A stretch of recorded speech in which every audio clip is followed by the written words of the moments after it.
In the Middle Ages, it was normal to see these paintings in churches. Gothic art of the time, beyond decorating sacred spaces, had a very clear function: to intimidate the faithful. When people looked at paintings like these, the only thing they knew for sure was that they did not want to end up in that terrifying place. Among the many paintings that depicted hell, one stands out as what many consider to be the most terrifying of all. Created by Jan van Eyck in 1440, the right panel of this diptych presents what the artist called the Last Judgment, a delirious scene straight out of the Apocalypse of St. John. Divided horizontally into 3 sections, the panel represents, from top to bottom, heaven, earth, and hell. At the top, we see Jesus Christ, in his second coming, surrounded by angels and saints. A little further down, the Archangel St. Michael, clad in golden armor, stands over the shoulders of death. And at the bottom, the damned souls fall into hell, where they are tortured and devoured by all manner of creatures. Without a doubt, the genre of this painting is horror. Horror that is gorier, more bizarre, and more perverse than anything by Bosch or Bruegel, which is saying a lot. The grotesque creatures that Van Eyck presents here may be the most vivid and accurate depiction of what hell must be. Beyond astonishing us with his technique and showcasing his darkest artistic side, Van Eyck wants to terrify us. That is the essence of the Apocalypse and Judgment Day.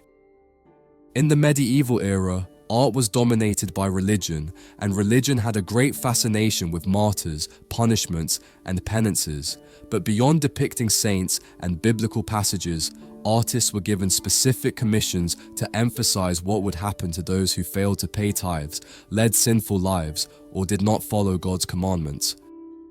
For this reason, so many Gothic churches were filled with gargoyles, monsters, and demons. In paintings, the torments of hell were depicted with a very clear purpose: to intimidate the population. These works became one of the church's most effective tools of manipulation, as fear was a powerful method of control. No one wanted to end up being boiled alive by demons. But what kind of twisted mind could have created an image like this? Jan van Eyck was perhaps the most important of the Flemish painters, transforming Gothic painting into something new, fresh, and influential. Born around the year 1390, Van Eyck revolutionized painting with his mastery of oil paint and his ability to capture almost microscopic details. His works are famous for their precision, realism, and rich colors.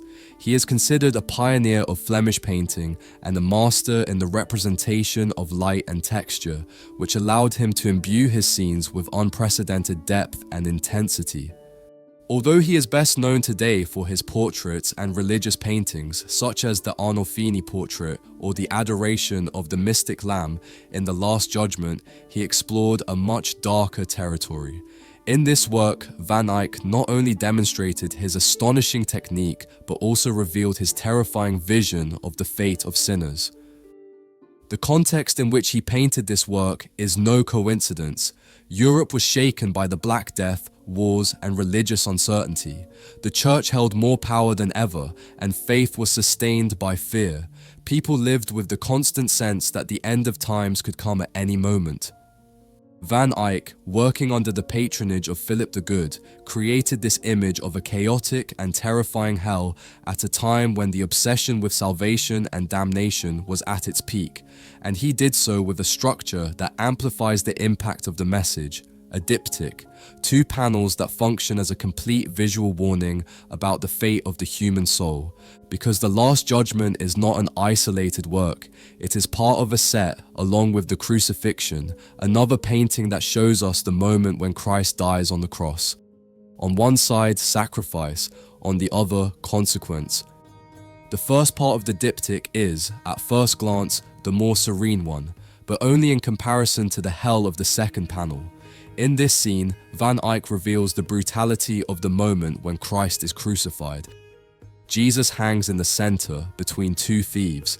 His thin, elongated body conveys an absolute sense of fragility, but what truly captures the viewer is the composition of the scene, the contrast between Christ's calm and the chaos unfolding below. Beneath the cross, a multitude bursts with life, Roman soldiers, judges, onlookers, and believers fill the space. Some argue, others observe in silence, and some seem more preoccupied with their own affairs. On the opposite end of the scene, Jesus' followers experience an entirely different drama. The Virgin Mary faints in John's arms, while Mary Magdalene kneels, raising her hands in an expression of despair. And in the background, a city at peace, Jerusalem, bathed in light, contrasting with the dramatic events in the foreground. It is a disturbing vision. While the greatest sacrifice in history unfolds, the world continues, indifferent. But if the crucifixion is a scene of sorrow and loss, the Last Judgment is an entirely different story. Here, there is no redemption. Here, there is only punishment. The composition of the painting is divided into three distinct levels: above, heaven; in the middle, earth; and below, the abyss. Christ appears once again, but no longer as a victim. Now, he is a relentless judge, dressed in red and surrounded by angels. To his right, the Virgin Mary in a prayerful stance. To his left, John the Baptist with a resigned expression. Beneath them, the apostles watch humanity's fate from a celestial throne. In the middle section of the painting, the Archangel Michael takes center stage. Dressed in golden armor, he holds a scale weighing the souls. Around him, the dead rise from their graves. Some appear confused, others look to the heavens with hope, but some have already realized their fate, and their expressions of panic say it all. And then we reach the most terrifying part of the painting: hell. There are no words to describe the horror Van Eyck captured here. The demons are not just monsters, they are grotesque creatures, with human features twisted and merged with those of animals and infernal beasts. These monstrous beings drag the damned, bite them, tear them apart. Some are swallowed whole, while others are pushed off fiery cliffs. The despair is absolute. Van Eyck plunges us into a vision where there is no escape. This is not a subtle warning, it is a scream of terror painted onto the canvas, a reminder that if Christ's sacrifice was in vain for you, this is your fate.